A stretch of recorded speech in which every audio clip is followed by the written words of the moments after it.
Lubbock doit être à environ 5 heures de route de Dallas. C'est une ville universitaire.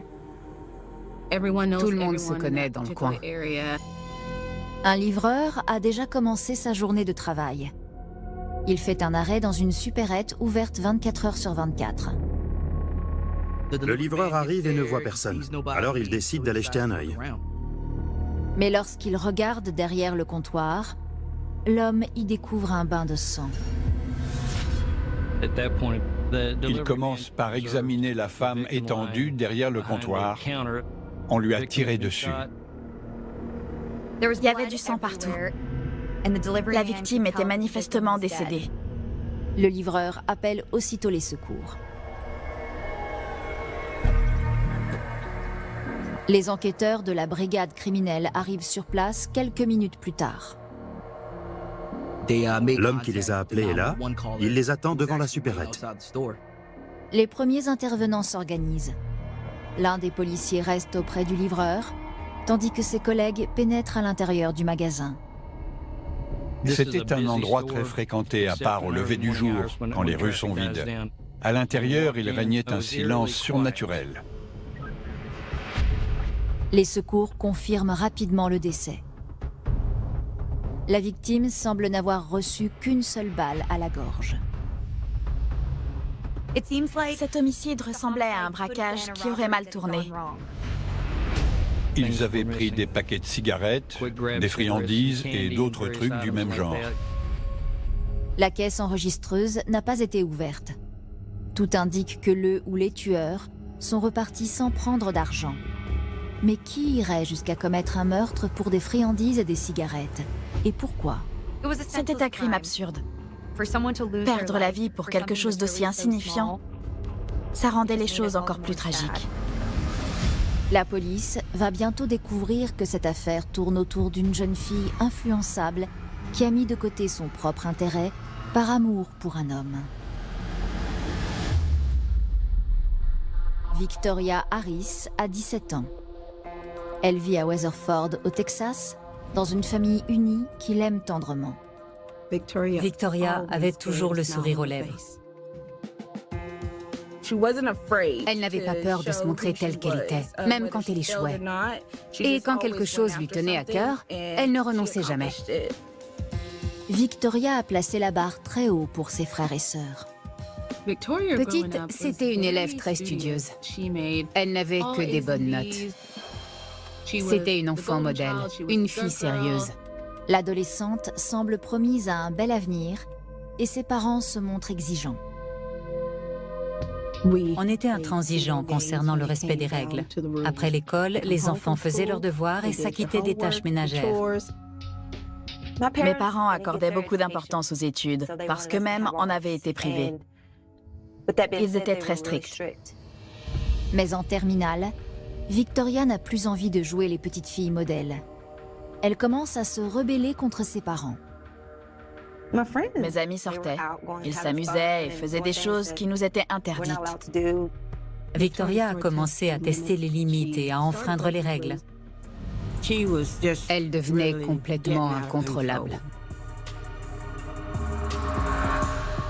Ses parents finissent par l'envoyer vivre chez sa grand-mère à Lubbock, à 3 heures de route de là, pour l'éloigner des mauvaises fréquentations. Ma belle-mère nous a dit « Je pense que Victoria serait mieux à Lubbock avec moi. » Nous, on ne savait plus par quel bout la prendre. On a décidé de l'envoyer là-bas et de laisser faire sa grand-mère. Victoria et moi, nous étions très proches. Ils se sont dit que les choses se passeraient peut-être un peu mieux avec moi, parce qu'elle m'aimait énormément. Très vite, la jeune fille semble rentrer dans le droit chemin. Tout allait bien. Elle a presque tout de suite trouvé du boulot. Elle travaillait à mi-temps dans un restaurant. Victoria a mis fin à sa rébellion adolescente, mais elle se sent très seule, loin de ses anciens amis. J'étais isolée à Lubbock. La seule personne qui tenait vraiment à moi, c'était ma grand-mère. Tout va changer après sa rencontre avec le séduisant Raymond Jackson. Ils se rencontrent au restaurant. Raymond la voit, il la trouve jolie et commence à flirter. La première fois que je l'ai vu, j'ai fait « Ok, il est charmant ». C'était un plaisir pour les yeux. Il était canon. Quand elle l'a rencontré, elle s'est dit « Il est vraiment trop mignon ».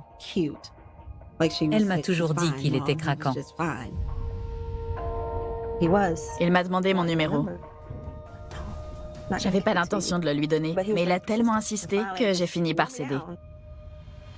Dans les jours qui suivent, Victoria et Raymond passent tout leur temps libre ensemble. C'est le début d'une grande amitié. Nos premières conversations étaient incroyables. Il m'écoutait. Il s'intéressait à mes idées et à mes opinions. Je crois que ce qui me plaisait le plus chez lui, c'est qu'il essayait pas de me draguer. On ne faisait que discuter. C'est devenu un ami, mon seul ami. J'avais pas d'amis à Lubbock. Il est devenu mon confident, et bien plus encore. Il me donnait quelque chose qui m'avait toujours manqué. Au bout de quelques semaines, l'amitié cède rapidement la place à la passion. Victoria était très amoureuse de Raymond. Chez les adolescents, il n'y a pas de demi-mesure. Et Victoria voulait lui prouver son amour. Elle voulait s'engager. Elle était red dingue de lui. On s'aimait. J'avais vraiment l'impression que Ray était mon âme sœur. Et au bout du compte, je me suis entièrement donnée à lui. Raymond n'a pas eu une vie facile. Mais pour Victoria, ce passé tumultueux le rend encore plus attachant. Il avait grandi dans la rue, livré à lui-même depuis l'âge de 12 ans. Aux alentours de 15 ans, il a purgé une peine dans une prison pour mineurs. Plus il s'ouvrait à moi au sujet des magouilles qu'il avait dû faire pour survivre dans la rue, et plus je voulais l'aimer et être là pour lui. Victoria s'est sans doute mis en tête qu'elle allait sauver Raymond. Lui, c'est un mauvais garçon, et moi, je suis une fille sérieuse, je ne fais pas de bêtises.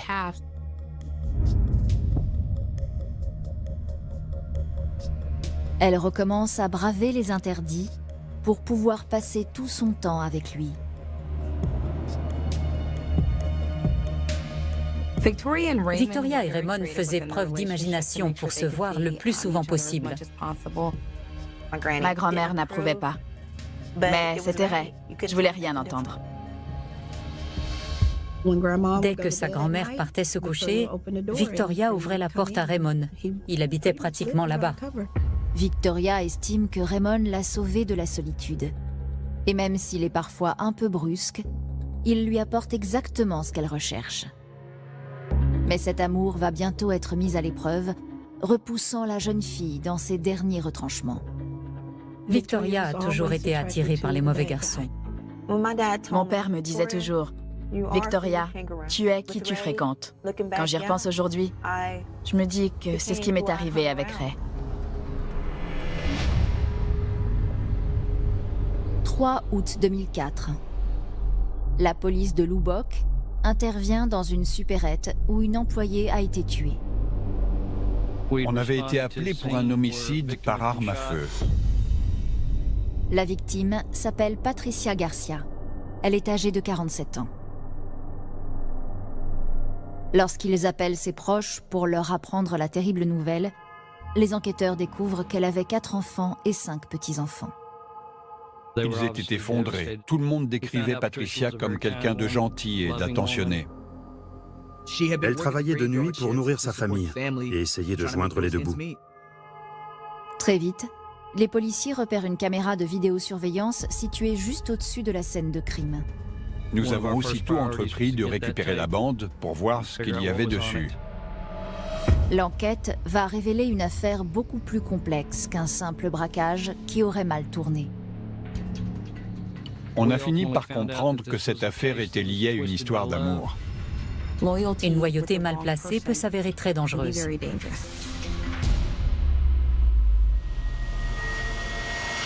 La jeune Victoria Harris est tombée amoureuse d'un séduisant voyou âgé de 18 ans, Raymond Jackson. J'imagine que c'était son premier amour. Elle était folle de ce garçon, elle aimait son style. Raymond avait commencé à mal tourner à un très jeune âge. Il vivait dans la rue. Victoria ne s'intéresse pas au passé de Raymond. Elle ne pense qu'à leur avenir. J'avais fait de lui tout mon univers. C'est sur lui que je me reposais. C'est de lui que je dépendais. Elle est loin d'imaginer que ce dévouement aveugle va la conduire à sa perte. C'était toxique. Mais je l'aimais sincèrement. En août 2004, la police de Lubbock enquête sur le meurtre de Patricia Garcia, abattue peu avant l'aube dans la supérette où elle travaillait. Le système de vidéosurveillance montrera peut-être qui a pressé la détente. J'ai vu beaucoup d'affaires résolues dans les 24 heures grâce à ces caméras. Dès le lendemain, les enquêteurs récupèrent la bande et la visionnent au poste de police. Sur les images, le magasin est vide. Soudain, la porte s'ouvre et deux agresseurs dissimulés par des capuches et des bandanas entrent armés d'un fusil à pompe. On les voit s'approcher du comptoir où aurait dû se trouver l'employé. Il y a un mouvement, un coup de feu, et on les voit sortir en courant. Ça nous a confirmé qu'il s'agissait bien d'un braquage qui avait mal tourné. La vidéo ne révèle presque rien sur l'identité des meurtriers, mais un détail attire l'attention de Doug Sutton. L'un d'entre eux portait une sorte de sac à main. Un sac de forme ovale facilement identifiable. Il était assez particulier. Je l'ai tout de suite remarqué. Je me suis dit, peut-être que je le reverrai un jour quelque part. Les autorités diffusent la vidéo en promettant 25 000 $ de récompense pour toute information qui permettra de résoudre l'affaire. Tous les gens qui pensaient avoir identifié un suspect ont commencé à nous appeler. La plupart de ces pistes ne mènent nulle part. Mais 5 mois plus tard, la police reçoit un appel anonyme qui va peut-être enfin la conduire jusqu'au coupable. On a eu un tuyau très prometteur. Notre suspect était un certain Raymond Jackson. Quelqu'un l'avait entendu dire des choses dans une fête. D'après l'informateur, Raymond aurait tenu ce soir-là des propos pour le moins inquiétants. Raymond racontait à tout le monde comment il avait tué quelqu'un dans une supérette. Il voulait braquer le magasin, l'employé avait surgi en hurlant, le coup était parti et il l'avait tué. L'informateur a dit que Raymond ne semblait éprouver aucun remords. Lorsqu'ils entendent ce nom, les enquêteurs comprennent à qui ils ont affaire. Raymond Jackson était déjà bien connu des services de police. Il avait une réputation de dur à cuire. Il ne fallait pas lui chercher des crosses. Après avoir raccroché, les policiers découvrent que Raymond Jackson a un casier et qu'il est déjà dans le système informatique. Ils comparent alors le tireur sur la vidéo aux photos de l'identité judiciaire. Un bandana dissimulait le visage du tireur, mais il faisait la même taille et la même corpulence que Raymond. Le suspect est aussitôt interpellé pour être interrogé au poste. Il apparaît très vite qu'il ne prend pas la situation au sérieux. La première fois qu'on a entendu Raymond Jackson, il était très nonchalant, très désinvolte, l'air de s'ennuyer, à tel point que j'ai trouvé ça louche. Les enquêteurs lui parlent du meurtre. Il a nié toute implication. Il n'a pas fourni d'aveu ni aucun indice supplémentaire. Faute de preuves solides, la police est obligée de relâcher Raymond. C'est dur de relâcher quelqu'un qu'on sait presque certainement coupable. Les enquêteurs se remettent au travail. Ils sont convaincus de tenir le tueur, mais ils savent que Raymond n'a pas agi seul. Il y avait un autre homme pendant le braquage. Et ils soupçonnaient un troisième complice d'avoir joué les chauffeurs. En fouillant son compte sur les réseaux sociaux, ils découvrent que Raymond a une petite amie, une adolescente nommée Victoria Harris. Le nom de Victoria est sorti. Il était associé à celui de Raymond parce qu'ils étaient en couple. Ils rendent visite à la jeune fille chez sa grand-mère. La première fois que j'ai vu Victoria Harris, je l'ai trouvée polie et respectueuse. Sa relation avec Raymond Jackson nous a étonnés. C'était plutôt une fille sérieuse. Les policiers lui expliquent qu'ils ne sont pas là pour l'arrêter, mais pour obtenir des informations. On a joué carte sur table. On lui a dit que Raymond était un suspect dans notre affaire et qu'il risquait la peine de mort. Elle a affirmé que Raymond n'avait rien à voir avec cette histoire et qu'il était avec elle cette nuit-là. Selon elle, Raymond serait incapable de commettre un meurtre. Mais Doug Sutton aperçoit quelque chose dans la pièce qui lui confirme qu'ils sont sur la bonne voie. En regardant sur le côté, j'ai vu un sac de forme ovale. J'ai aussitôt reconnu celui de la vidéo. Il avertit alors discrètement son partenaire. Je lui ai fait un signe de tête, il s'est retourné et il a vu la même chose. Les deux hommes interrogent Victoria au sujet du sac. Elle dit que c'est un cadeau et qu'elle ne sait rien concernant le braquage. Victoria s'efforçait de rester impassible et de garder son calme, mais on savait très bien qu'elle nous mentait.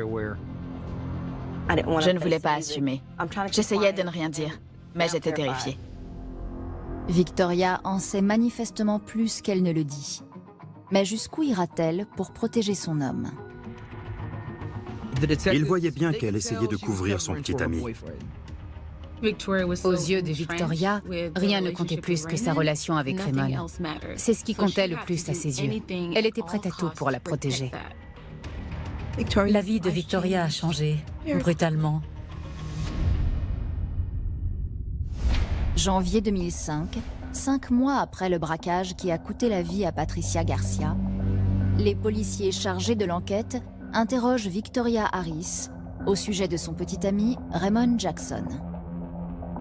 Malgré ses dénégations, il repère un sac à main qui semble identique à celui des images de vidéosurveillance.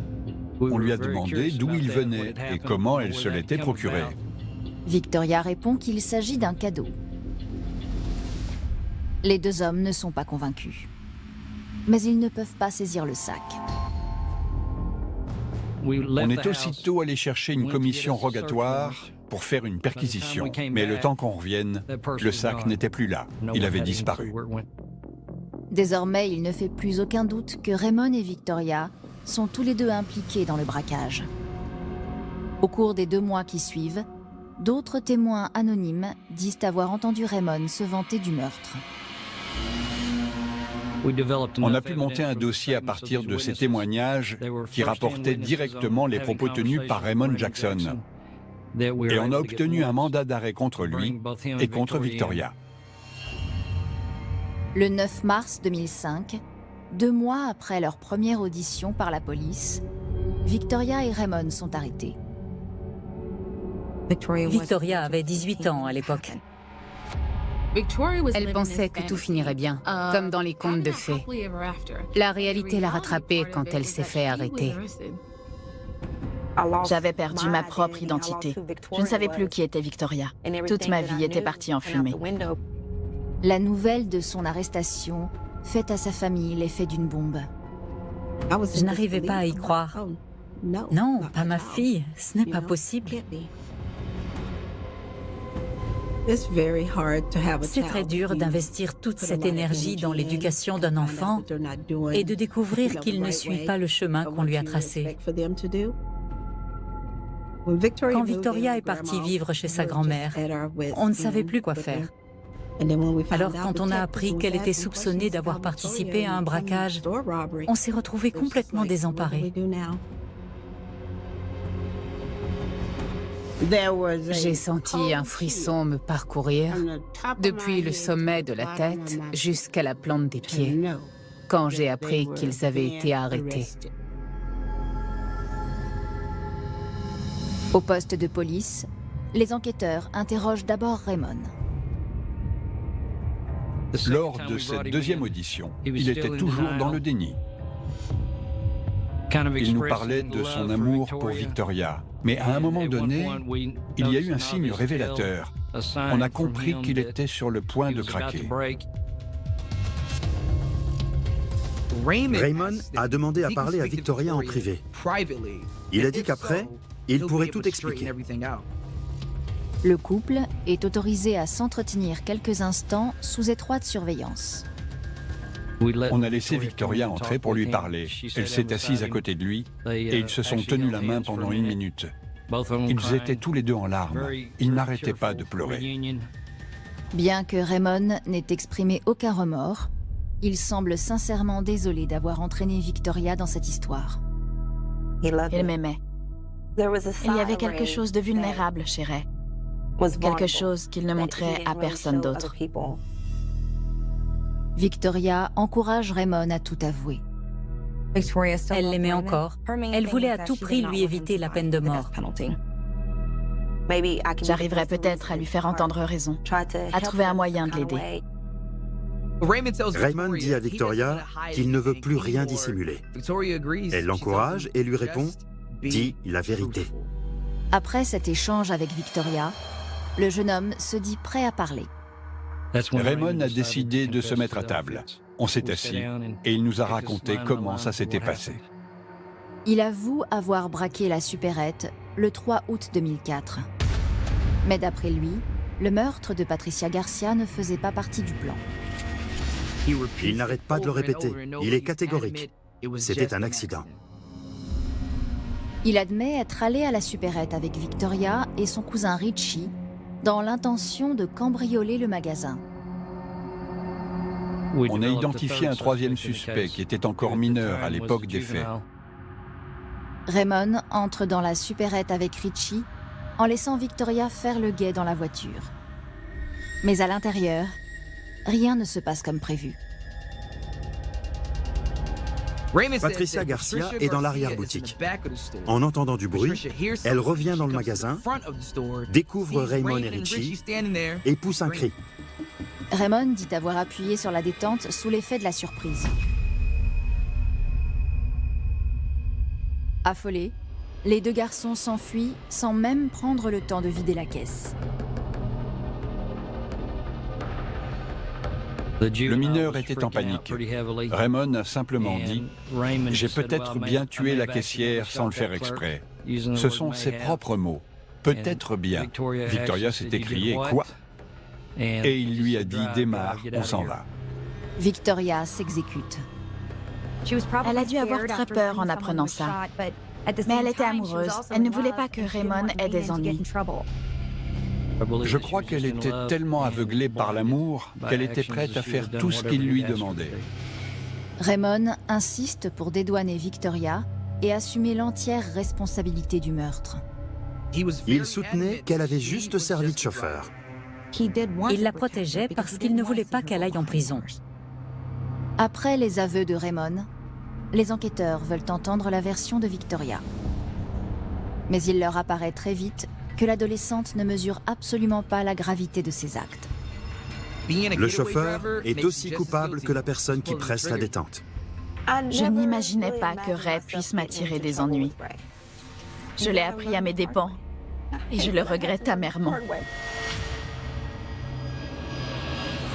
9 mars 2005, Lubbock, Texas. Raymond Jackson, 18 ans, avoue avoir abattu Patricia Garcia dans la supérette où elle travaillait. Mais d'après lui, c'était un accident. La police interroge à présent sa petite amie, soupçonnée d'avoir joué les chauffeurs. Tout le monde la décrivait comme une fille sérieuse. Elle ne savait pas où elle mettait les pieds avec Raymond. Le récit de Victoria Harris corrobore celui de son petit copain. Mais les enquêteurs ont la nette impression qu'elle sous-estime sa culpabilité. Elle était encore très naïve. Elle n'a peut-être pas compris que cette affaire pouvait lui valoir une condamnation pour meurtre. Elle a coopéré pour lui éviter la peine capitale. Victoria raconte aux policiers sa rencontre avec Raymond et ses projets d'avenir avec lui. Elle voulait l'aider à sortir de la rue et passer le reste de sa vie avec lui. Ray et moi, on envisageait de se marier. C'était très sérieux et j'étais d'accord, alors j'ai dit oui. On s'aimait.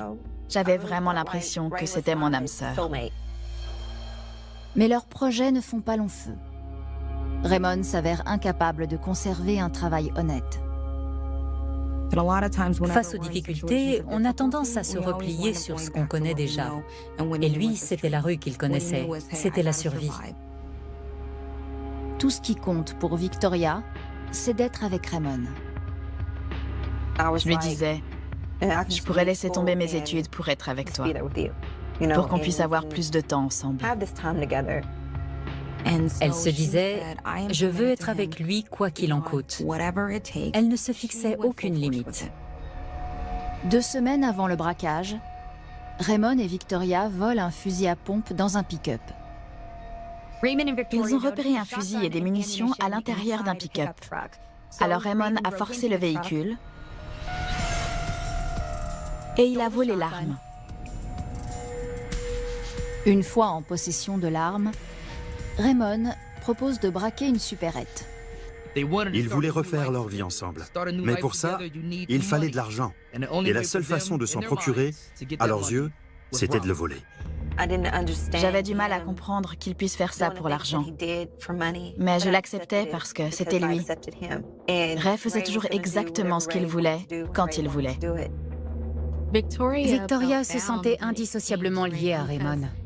Elle se disait « Je dois tout faire pour le soutenir, parce que sinon je risque de le perdre. » Je ne vivais que pour Ray. Il était tout pour moi. Plus rien d'autre n'avait d'importance. Il était l'objet de toutes mes pensées. Victoria est censée faire le guet et conduire la voiture. Mais Raymond dit qu'ils vont avoir besoin d'une 3e personne. L'adolescente met son jeune cousin Richie sur le coup. Elle en a parlé à son cousin de 12 ans, parce que d'une certaine manière, elle ne pensait pas à mal. Elle aurait fait n'importe quoi pour Raymond. D'après elle, il n'aurait jamais dû y avoir de blessés.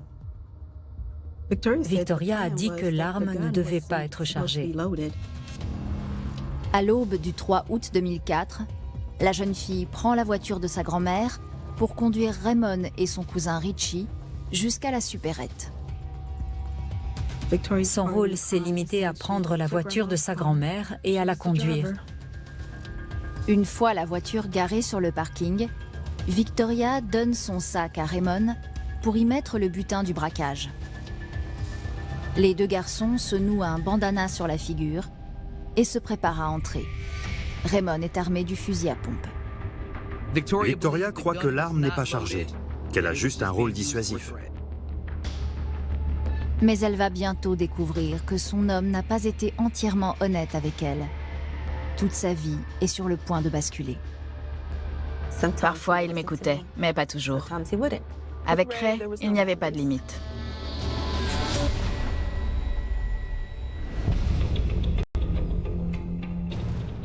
Mars 2005, Lubbock, Texas. La police interroge Victoria Harris, une jeune fille de 18 ans soupçonnée d'avoir servi de chauffeur au meurtrier de Patricia Garcia. Elle était censée rester dans la voiture pendant que Raymond et son cousin braquaient la supérette. D'après elle, il ne devait pas y avoir de blessés. Victoria lui a dit « Si tu tiens à prendre le fusil pour faire peur à la caissière, retire les balles. » Il n'a pas écouté. Parfois, il m'écoutait, mais pas toujours. Avec Ray, il n'y avait pas de limite. Ça pouvait vite dégénérer. Elle entend un coup de feu et voit ensuite Raymond et Richie sortir en courant, les mains presque vides. Ils ne sont pas restés à l'intérieur plus de 30 secondes. Il a dit « Je lui ai tiré dessus, je lui ai tiré dessus. » « Tu as fait quoi ?»« Je lui ai tiré dessus, je te dis. » Et elle « Mais je croyais que le fusil n'était pas chargé. » Il a répondu « J'avais peur qu'ils aient un flingue, alors je l'ai chargé. » Raymond ordonne à Victoria de démarrer. La vie de Victoria a brusquement basculé après le meurtre. Quand il est revenu dans la voiture avec elle et qu'il lui a raconté ce qui s'était passé, elle savait que c'était mal. Elle était terrifiée, mais elle se disait aussi « Je ne peux pas le lâcher ». Je l'ai regardé en pensant « Je suis mouillée jusqu'au cou. Comment je vais m'en sortir ?» Je savais que j'avais pas été élevée comme ça. Victoria fait un choix. Elle appuie sur l'accélérateur et quitte les lieux. Elle était prête à tous les sacrifices, à jouer les chauffeurs, à commettre des délits avec lui, à faire tout ce qu'il faudrait pour rester avec lui. 2 jours plus tard, la jeune fille aide Raymond à se débarrasser de l'arme. Elle l'a conduit au bord d'un lac en pleine nuit et il l'a jeté dans l'eau. Victoria savait qu'un meurtre avait été commis alors qu'elle faisait le guet. Mais elle a choisi de cacher l'arme parce que son propre intérêt passait en second. Après avoir entendu le récit de Victoria, il est évident pour les enquêteurs qu'elle ne mesure pas la gravité de ses actes. Elle a participé aux préparatifs. Elle a conduit la voiture. Elle savait pour l'employer et elle a aidé à se débarrasser de l'arme. Aux yeux de la loi, le simple fait d'avoir conduit la voiture la considère tout aussi coupable que si elle avait pressé la détente. Victoria Harris et Raymond Jackson sont tous les deux mis en examen pour meurtre. Le lendemain, le cousin de Victoria, Richie, est inculpé sous le même chef d'accusation. Tout ça n'avait aucun sens. Je ne pouvais pas en croire mes oreilles. C'est une blague ou quoi? Donc maintenant, c'est non seulement ma sœur, mais aussi mon cousin? Ce n'est pas tous les jours qu'on arrête un collégien pour meurtre. Je ne voyais pas un gamin de son âge faire quelque chose comme ça. Il était très jeune, et je suis convaincue que sa peur a eu raison de lui ce soir-là. À l'approche du procès, les enquêteurs s'efforcent de réunir un maximum d'éléments pour consolider le dossier. Ils commencent par le sac à main. Victoria avait reconnu qu'il s'agissait bien de son sac à main, et il apparaissait sur les images de vidéosurveillance. Les policiers ont vu le sac chez Victoria la première fois qu'ils l'ont interrogé. Mais quand ils sont revenus avec une commission rogatoire, il n'était plus là.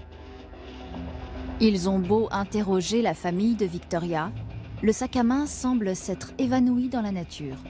On n'a jamais réussi à remettre la main dessus. Il avait disparu. Personne ne savait ce qu'il était devenu. Les enquêteurs se lancent ensuite à la recherche du fusil à pompe. Ils parviennent à localiser l'arme du crime avec la coopération de Raymond. Il nous a conduits sur place et nous a montré où il l'avait jetée. On a fait venir des plongeurs qui ont repêché l'arme exactement à l'endroit qu'il avait indiqué. Acculé, Raymond Jackson passe un marché avec le bureau du procureur. Cet accord permettait à Raymond d'échapper à la peine capitale en témoignant contre Victoria au procès. Si Raymond écope d'une peine moins lourde, Victoria risque de tomber avec lui. Mais la jeune fille est prête à en prendre le risque pour lui sauver la vie. C'était ma première pensée au réveil et la dernière avant de sombrer dans le sommeil. Je m'inquiétais pour lui. Dans l'ensemble, je ne savais pas quoi faire. Ou plutôt, je ne savais pas quoi faire de moi-même, parce que il n'y avait que lui qui comptait. Victoria ne pensait pas à ce qui pouvait lui arriver, parce que dans sa tête, leur amour resterait toujours aussi fort, même derrière les barreaux. Elle voulait juste être là pour l'aider. Que va dire Raymond à la barre? Va-t-il endosser la responsabilité du meurtre ou se défausser sur celle qui le soutient envers et contre tout? Puisqu'il disait l'aimer, j'aurais voulu qu'il la protège. Novembre 2006. Victoria Harris, désormais âgée de 20 ans, risque la réclusion à perpétuité pour sa participation au braquage qui a coûté la vie à Patricia Garcia. Victoria était complice. Elle conduisait la voiture, elle savait qu'il avait tiré sur l'employé et elle l'a aidé à se débarrasser de l'arme du crime. On est arrivé au tribunal avec des sentiments mitigés. Parce que c'était un crime affreux et que je savais que ma sœur avait joué un rôle là-dedans. Victoria était une fille bien, vraiment. Tout s'est arrêté quand elle a rencontré Raymond. La jeune femme prend brutalement conscience de ce qu'est devenue sa vie. Au procès, je me répétais en boucle, c'est pas possible, c'est pas moi. L'accusation commence par appeler à la barre son principal témoin, Raymond Jackson. Victoria ne lui en a pas voulu d'avoir témoigné contre elle. Elle savait qu'il y était obligé. Mais pour la famille de Victoria, c'est lui qui a entraîné la jeune fille sur la mauvaise pente. Je ne savais pas à quoi m'attendre de sa part. Après tout, tout était de sa faute. Il n'avait qu'à dire « j'ai agi seule, elle n'a rien fait ». Et ce serait fini. Raymond Jackson dit au juré que Victoria a participé à chaque étape du braquage. Raymond a témoigné contre Victoria. À la barre, il a déclaré qu'elle avait activement participé en tant que chauffeur et qu'elle l'avait aidé à se débarrasser de l'arme du crime. En gros, elle était impliquée à 100% du début à la fin. J'étais vraiment furieuse. Je me disais, c'est quand même toi qui as pressé la détente. C'est toi qui as tué cette femme. Puisqu'il disait l'aimer, j'aurais voulu qu'il la protège. Sans nier son rôle dans le braquage, les avocats de Victoria assurent qu'elle n'est pas coupable de meurtre. La défense soutenait qu'elle n'avait pas l'intention de tuer qui que ce soit et mettait tout sur le dos de Raymond. J'avais envie de crier « Elle n'est pas comme ça ». Après 2 jours de procès, les jurés se retirent pour délibérer et parviennent à un verdict moins de 3 heures plus tard. Victoria Harris est reconnue coupable de meurtre aggravé. Quand le juge a annoncé la sentence, ils ont dit que c'est ce que j'étais, mais c'est pas vrai. C'est pas ce que je suis. Victoria Harris et Raymond Jackson ont tous les deux été condamnés à la réclusion à perpétuité pour le meurtre de Patricia Garcia. Ils ne pourront pas demander de libération conditionnelle avant 2045. Victoria a sa part de responsabilité, punissez-la mais ne lui prenez pas sa vie. Elle avait 17 ans au moment des faits, et maintenant, elle va passer sa vie en prison. Richie, le jeune cousin de Victoria, a été relaxé par la justice. Le ministère public a jugé qu'il était trop immature pour agir en connaissance de cause et qu'il s'était laissé entraîner par ses 2 aînés. Au bout du compte, tout le monde est d'accord pour dire que la véritable tragédie est la mort absurde de Patricia Garcia. Je le dis de tout mon cœur, je regrette profondément. Tu sais que tu y penseras tous les jours, jusqu'à la fin de ta vie. Parce que les actes que tu as commis et les choix que tu as faits ont non seulement affecté ta victime, mais aussi sa famille, ta propre famille et tout le monde autour de toi. Et ça, tu ne peux rien y changer. Tu ne peux pas l'effacer. La seule chose qu'il te reste à faire, c'est l'accepter. Essayer d'avancer et de devenir quelqu'un de meilleur. Reconnaître tes erreurs pour les laisser derrière toi et ne pas les reproduire. Si je pouvais tout changer, je le ferais, mais c'est impossible. Tout ce que je peux changer, c'est moi. Victoria Harris regrettera ses erreurs toute sa vie.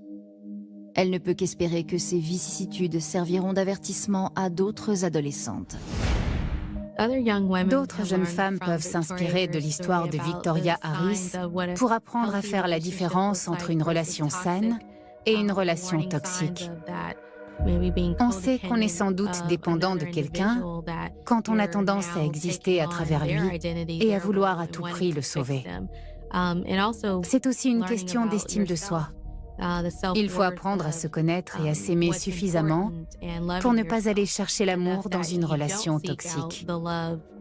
Enfin, il faut être capable d'identifier les signes avant-coureurs et savoir à quoi ressemble une relation saine, fondée sur le soutien, le respect mutuel et la liberté de chacun. On ne doit pas être dépendant de l'autre sur le plan affectif. Je pense qu'il est important de commencer par chercher de la confiance et de l'amour en soi-même. C'est nous qui indiquons aux autres comment nous voulons être traités.